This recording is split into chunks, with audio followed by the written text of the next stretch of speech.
there, no build energy there as well. Unfortunately, in the first few games, it's not looking too hot. But let's go right past all the confetti, past the Galaxy and Gamers8, straight into game number 5. We're here on day 1, almost halfway through all the no build games, and right now it's looking like EU, a little bit of NA East and West, they're all rising up top. Oh yeah, feeling very, very good as we're gonna have the players hopping out of the battle bus yet again.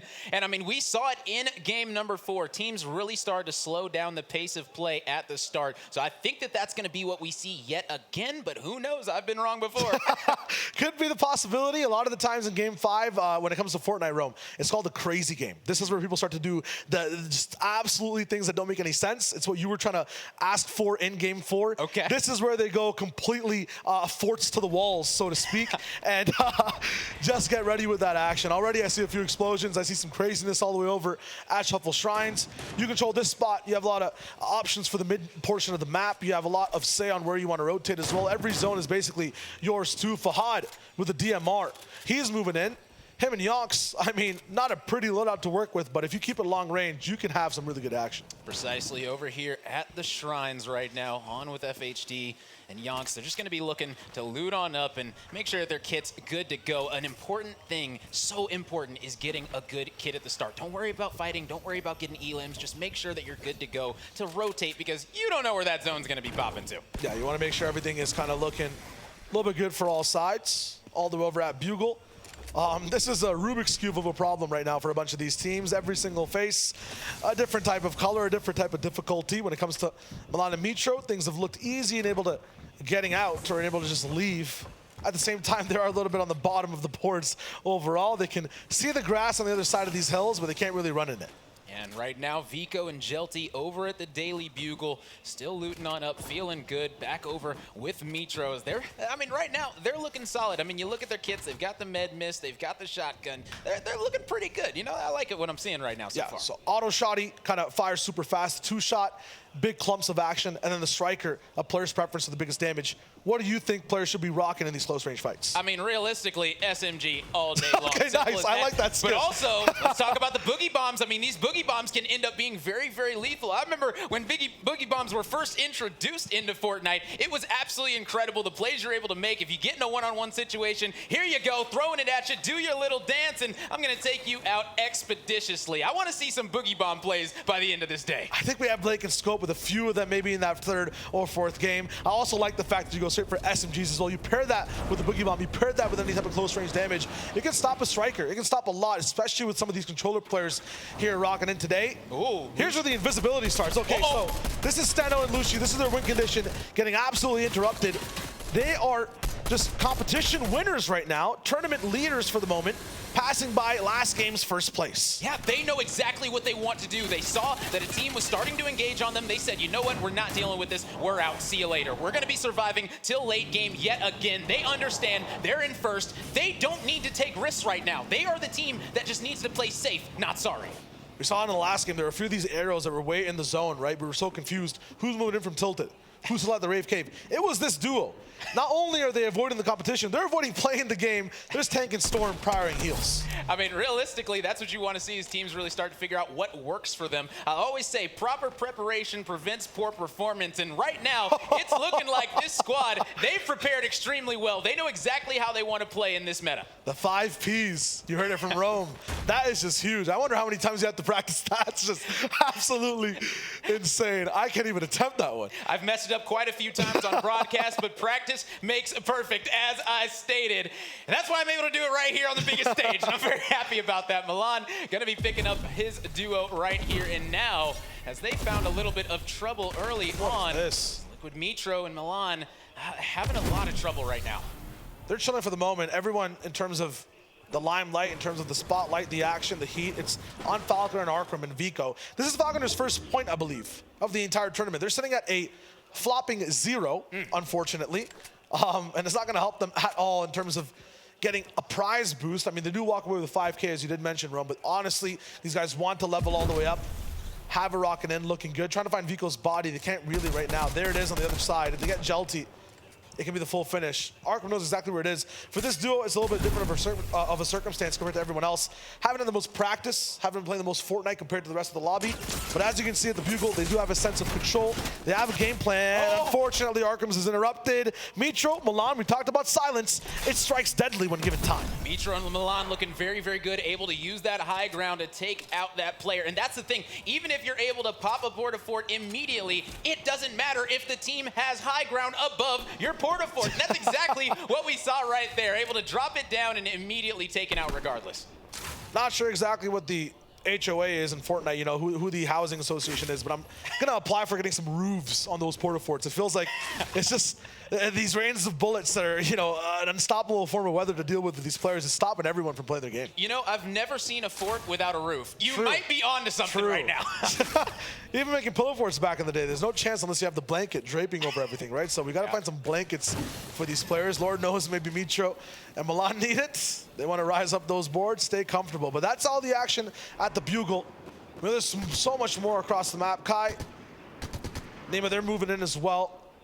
Looking good. Edgy flying right above them. Edgy Acorn kind of 5th place, I believe, right now, or kind of in top 10. It's huge for them to, you know, upkeep consistency in a lobby like this. We talked about 12 games, not that much. This first day, the aim for all these players is to be kind of top 10, top 20, and then tomorrow really push for that win. Oh, precisely. And as you can see, Edgy and Acorn, they are chilling. This is right where you want to be. You got the high ground, you got the porta fort as well, and you don't really have to do much right now. You just got to be able to get some nice damage in whenever you can. Make sure that you're going to be above that threshold win, and if it does pop, because we all know how scary that Storm Surge can be. I really like to point out Surge with Acorn and Edgy specifically. When it comes to NA East qualifier week number 2, they were ahead of it for a majority of the time. Endgame was their issue overall. They qualified for FNCS right at a very clutch moment, 5th place when top 5 is the only thing that takes you all the way in. So they're right there on the threshold. When it comes to clutching today, they've also been doing that. So old habits, I guess they just end up getting elimed hard. Here though, some of these Middle East players having struggle finding their identity on the map.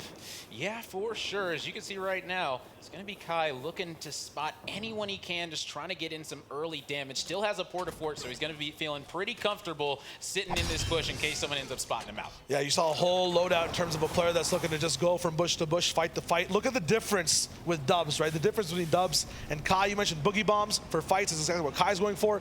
Dubs does not even have a shotgun. You mentioned SMGs for close range. He doesn't have that either. It's 5 utility, a repair torch, and that AR. Why is that? It means that they're waiting for late game. That's all that means. They understand that they need to get these high placements, these final 2 games, because realistically, they haven't been performing up to where they wanted to be. I believe that Bizzle and Dubs are currently in 13th place, so if they can really step it up, crack that top 10 after this game number 5, that's going to be massive. That'll put them in a great spot. I like you point that out. Right now, they're still in that good spot for the first 6 games. They definitely, I mean, we know Bizzle, the ego, it wants to be up top. And I'm going to be honest, 13th place, not going to be that bad if that 3 end up finishing off. I mean, the prize pool, it gets pretty chunky in that top 15. Absolutely. Want to have those boosts. We haven't really talked about it in specifics, but when you go up every 10 placements overall inside this top 50 of a lobby, you do get a boost in prizing. That first place, 250K though. That's the thing everyone's striving for. 250K comparative to last place and only 5,000. It seems minuscule, but realistically, if you say there's a $5,000 Fortnite tournament, people are getting hyped. And this one, it's got $1 million on the line for 0 builds. And right now, we get to see exactly if Andalex is going to be able to take out one of these players or not. Milan going to be using these chug splashes to try and heal on up, but his teammate is going to be down. And you know what that means. They're going to be on the hunt. Andalex, they're going to be coming in fast. Scram, they're going to be looking to finish off this duo right here and now, and I don't blame them. Right through the basement, Mitro. Going to be unfortunate. No chance for him to live. Scram knows, though, what his actual objective is. It's Milan all the way up top. He hijacks the car. My man is gone. That's all he wanted to do. Andalex, how much is it going to cost you? With Scram on your side, you lose your end game type of win condition, you use your prowess, and for what? Just 1 elimination. Milan able to get out with only 2 HP. Somebody is going to need to take out this vehicle. Only 315 health left on the vehicle itself. So realistically, Milan is going to be in very, very dire straits right now. All he wants to do for the moment is just maximize how far this vehicle can take him. It brings him towards loot. That's vacation over. Oh, yeah, for sure. He's going to be healing on up, just going to be using this med miss. He's just going to be getting back right and try to clutch up for his squad. Now, I got to ask you, if your duo ends up dropping this early, yes, it's unfortunate, but it doesn't mean that it's going to be the end of your game. What is your main strategy, and what loadout do you really want to have if you're a solo heading into this in-game scenario? 6 repair torches and a vehicle. If you can afford it, or like an entire kit of rips. What I'm basically trying to say is that it is so difficult to do with any basic loadout. You need some sort of miracle. Honestly, exactly what Milan was doing there. Get the center circle and hope this zone just keeps closing in on you. Yeah, we saw in the last game, Aqua, he was just hanging out in a truck. He said, you know what, I'm gonna sit here. And then he opened the passenger door and said, you know what, get on in. I'm gonna let both of us solos just hang out in here and be safe, at least for now. Yeah, it was Macwood, who you see on screen, who opted for that. One of the most brilliant minds when it comes to trying to survive. Unfortunately, over at NA East at the Bugle, hasn't been his type of wave overall in regional competition. Here, though, all the way over at Gamers8, it's looking good for him in threats. Every time we see him, port-a-fort, up high, looking fly. Look at this loadout right now. I mean, this is pretty much as good as the loadout as you want right here and now for late game. I mean, you got the blowtorches in case you want to use those vehicles. You've got the shockwaves as well. This is a very, very nice kit for this squad. Yeah, they actually play the position for this kit as well. Really good that you mentioned that, because they're just staying all the way far back from anyone else, looking outside in. As a result, only need your AR. Never have to take a single shot from the shotgun. Yeah, precisely. As we can see, it's going to be Pink and Anas going to be moving through the storm, moving through the edges right now, playing very, very safe, making sure that nobody's going to be spotting them out. It's looking a little bit like our current first place team last game. Yeah, that's the top 2 POV. I guess if you want to win over here at Gamers8, find a truck, drive with the zone. Simple as that. You'll be good to go. As right now, Cammy is looking in dire straits, down to 50 health only. Kanata, such a solid player, going to be coming out, going to be finishing off this player, making sure that they do not come back. Yeah, a lot of NA East kind of struggling overall. You mentioned Duke and Clicks, Fatch and Carry as well as Kanata and Janice, all the way down towards, like, you know, a lower type of threshold when it comes to overall placement. They need eliminations like that. It's good for them. They're finding them early. Speaking of which, speaking of that threshold, I just saw it pop in the corner. So some of these duos are going to need to start putting in some damage. You can see in the top left, there's 4 different duos that are crammed in the top left outside of the zone. So right there, that is going to be an extremely hot spot, because not only do they have to go through each other, they've got to go through the rest of the map, because that zone, it's not looking pretty for them. They'll be able to have a lot of heals. Once again, Rave Cave. Should just be called Heal Out Central. Janice Kanata, though, a little bit of trouble over at home. They're going to be rocking in and out of the zone. This is just unfortunate from Kanata. What was that, though? Was that a no-scope, maybe? Not even sure, but from the backside, looks like one person is not going to be able to thrive. Kanata now going completely reversal with it. Look at this slide. A big jump and the huge play. 2 shot from Kanata, 1 from the sniper, 1 from the shotgun, and he takes him down. Kanata with a solid play, taking out Yonks and FHD. Those are the type of winning plays that you need to have in no build. But guess what, Macwood, he's going to be coming in trying to get the elim, is able to get 1 knocked. Don't think anyone's going to be able to come back to get him, and right now Janice is just trying to live. The awareness from Macwood as well. They're not even focused on Janice too much, but look up top on that hill. You were talking about thresholds. Being on top on damage is so important right now. Huge to Prio Kanata's knock body too. Big for Macwood. What's happening over at the sunny side of the map though right now? Arab Bloomy, the old heads rocking in, double forted up. They're looking fine. And I will say, Arab and Bloomy, they've been making it pretty far. They just haven't been picking up the elims. I believe they only have 4 to their name right now. So yes, placement is good, but you're gonna need to at least pick up a few elims along the way if you want to start climbing these rankings against these kind of players. Yeah, you heard it from Big Brain Rome all the way at the start of this, before the 4th game even happened. It is elims that is separating a bunch of the competitors in terms of how far you can go. Lucian and Steno are only diamonds in the rough when it comes to that type of explanation. They've been playing placement exclusively. I feel like it's maybe 3 elims, 4 or 5 way later inside the game. Yeah. But they just like to rock in the skies or drive the trucks down low. Yeah, they're not worried about elims early on. They are gonna just wait it out, and that's just such a smart thing to do. As I stated, this duo, if they were already having this strategy and it was working for them when they weren't in the lead, now that they are in the lead, it's just gonna be that much easier for this duo to survive and relax, because they have so little pressure on their shoulders right Absolutely. You asked me before in terms of what does the solo need to do to win. I said a little bit of a joke. You need so many repair torches, almost an inventory full of them. Steno has 2, which looks absolutely insane. Right now on screen as well, we're looking at second place going down. Pink and Anas gone to Malibuka. And Bad Sniper, it looks like. Adapter doesn't want to fall just yet. Kakarot once again taking a lot of damage as Amar and Vidil rock a rift outside the storm. Adapter doesn't even want to shoot. He's throwing shockwaves at people's feet. My man's a pacifist, and no one likes that on the map. He's going down. Yeah, it gets taken out extremely quick. And as you can see, Okus and Nut going to be taking over that Port-a-Fort, feeling very good. Kai and M7 as well. They're going to be chilling, relaxing, and you can see they've got the boogie bombs. They've got the shockwave. They're going to be feeling pretty comfortable, but no heals on his side. Not just yet. Steno powering the heals for the truck. This is the thing that wins them games, basically. And you mentioned Okus as well, right? Okus and Nut specifically. What do you know about that duo, Okus, as a player himself? I mean, Okus, he's a player that I have watched myself from when I've hosted the CCA Fortnite, Collegiate Fortnite. He's come in and absolutely terrorized players in Collegiate Fortnite. So I was expecting some pretty big things from him today. Okus is definitely going to be one of those players that I have my eyes on here in game number 5. Let's see exactly how it goes. If they gave Thomas HD a sniper again, is he bullying Arab? Arab and Bloomy, they're going to be going down. Unfortunate.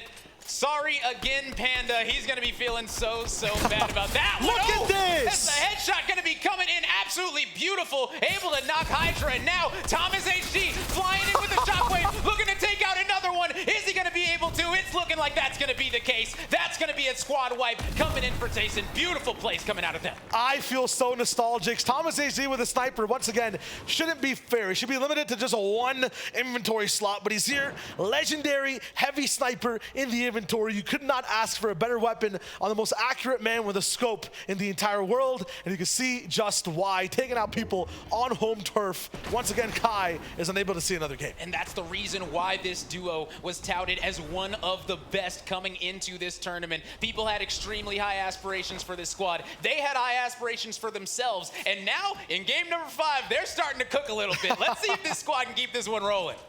You keep talking about the cooking too. We're up inside Tilted Towers. Things are definitely going to be getting super hot. Ooh. That concrete does not retain heat too well. At the same time, players on the hill, they'll be able to just stay cool looking for shots back and forth. So many little rat spots you can hide. You can see Bad Sniper and Mustache right now using half a garage door to find their techs. Oh, precisely. And I mean, Tilted, this is definitely going to be that area where you might be able to hide out and just wait for an enemy to just walk in front of you and might be able to catch them off guard. So who knows, might be seeing some of those plays coming out yet again. But I think we can all agree a Tilted finish is a good finish. It's always high action right now too, unfortunately. A cost for a sniper shot. Thomas HD, it'll be his life. Just Tayson rocking in for now. I was about to say my man has no builds and that looks bad, but we are in 0 build. Gotta remind myself, I'm getting carried away waiting for day 3 and 4. Still though, 5th game overall, 5 today, and they've been so much fun to watch, Rob. Oh, precisely. 5 out of 12, almost halfway through. And this is exactly the type of Fortnite action we want to see. You can see that zone, though. It's going to be heading on top of this hill. So all of these duos right now that are in this west side of Tilted Towers, they're going to need to make some serious plays. Whether it's going to be Rift-to-Goes, Shockwaves, there's going to be a lot of mobility used right here and now. As you can see, Bad Sniper and Mustache, they're staring at a Rift-to-Go. They might be using that one pretty soon. Lots of utility in Bad Sniper's inventory. That heavy sniper becomes weaker and weaker, a lot riskier to use as the game moves forward, so he might trade that out for the rifts. And Alex, though, him and Scram rocking in, see a bush and a truck, know exactly what's going down. They will stand right beside it, put that fort down too. It's dope to use someone else's pressure to bolster your own as well. Oh, precisely, and that's exactly what you want to see is them getting the high ground and then putting a fort there to get even more leverage over the rest of these duos that are going to be trying to flood on in. You can see so many duos rotating over. Steno found another repair torch once again. Absolute dog inventory other than just torches to heal your truck. This man doesn't care about anything but surviving. Up towards the backside, Macwood, Duke, Okus all trying to move in. It's an NA East. Oh, what is this? Fast and Furious 2? What's going on here? These guys are just rolling in, getting ready for the entire just truck-type drag race. No one actually shooting each other either. There's Steno on one side. I don't see the same type of repair torches on their vehicle. This is just This is a pit stop. I mean, yeah, literally, this is a pit stop on the side of the highway. So many teams are going to be coming here, getting their snacks, getting refreshed, feeling good, getting ready for this end game. But my goodness, this literally is absolutely insanity. Like, we've got, like, what, 4 duos just sitting right here, all in these trucks, just waiting around. This is absolutely absurd. What do you do if you look down and see 4 duos right there in trucks? Do you do anything? Try to shoot one maybe, but then all 4 might shoot back. It's too much to handle. You know they all have torches as well.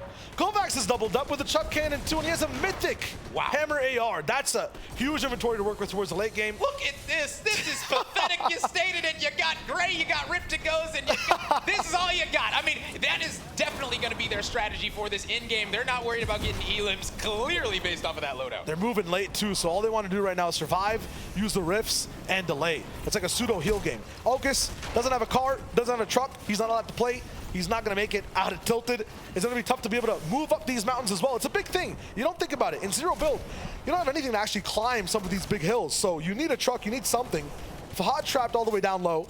Almost a Porter Fortress type of situation that you were talking about in the previous game. It's built up by Andalex, I feel like, up top there. Yep, absolutely. Clix is beside that too. How have they not seen each other? There's Redley and Frosty.